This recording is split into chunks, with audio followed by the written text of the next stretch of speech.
एक समय की बात है। एक बड़े नगर देवपुर में एक राजा रहता था। उस राजा की एक सुंदर राजकुमारी बेटी कोमालिका थी। राजा बहुत बड़ा धनवान और पराक्रमी दयालु था। आसपास के राज्य में उनके जैसा कोई भी राजा नहीं था। लेकिन समय एक जैसा नहीं रहता। एक दिन राजा का स्वास्थ्य अचानक खराब होने लगा। वहीं पास ही के नगर के जाने माने वैद्य थे, जो हर किसी बीमारी को चुटकियों में ठीक कर दिया करते थे। परंतु आज वैद्य जी के पसीने छूट रहे थे, क्योंकि उन्होंने आज तक ऐसी बीमारी नहीं देखी। राजा से वैद्य ने कहा, राजन, आपका रोग ठीक करना शायद मेरे बस की बात नहीं, अतः मैं आपका उपचार नहीं कर पाऊंगा। राजा के महल में बहुत से ज्ञानी, पंडित, दासियां, नगर के बड़े बड़े सेठ आदि सब वैद्य की बात सुनकर आपस में सब बातें करने लगे। इन सब के बीच में खांसते हुए एक आवाज आई। कुछ नहीं होगा हमारे राजा को। कोई लगभग 70-80 साल का बूढ़ा बोला। सब लोग एकदम चुप होकर बूढ़े आदमी की ओर एकटक देखने लगे। बूढ़ा आदमी बोला, राजन, मैं जो बोल रहा हूं उसे ध्यान से सुनो।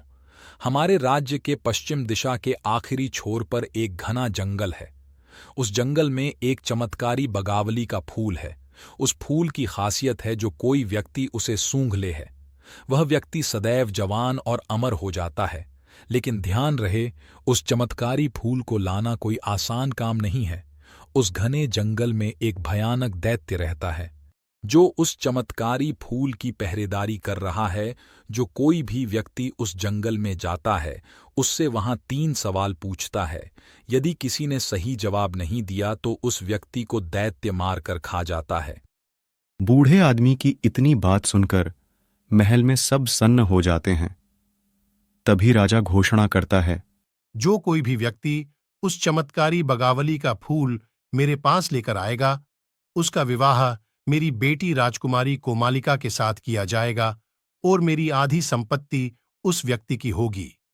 राजा की घोषणा के बाद आसपास के राज्य के शूरवीर प्रतापी हर कला कौशल में निपुण नौजवान बगावली का फूल लाने के लिए तैयारी करने लगे। इसी नगर में एक युवक वीरभद्र रहता था। वीरभद्र साहसी देखने में हट्टा खट्टा, सुंदर और चंचल था। प्रातःकाल सुबह जब दूर दूर से साज सज्जा के साथ हाथी घोड़े रथ लिए पूरी तैयारी के साथ नौजवानों का जत्था जंगल की ओर निकल रहा था, इधर वीरभद्र अपनी गाय बछड़ों को जंगल में चराने निकल ही रहा था कि तभी उसका ध्यान हाथी घोड़े रथ लिए नौजवानों पर पड़ा और उन्हीं में से किसी एक व्यक्ति से वीरभद्र ने पूछा, क्यों भाई, इतनी सुबह सुबह आप लोग कहां जा रहे हैं?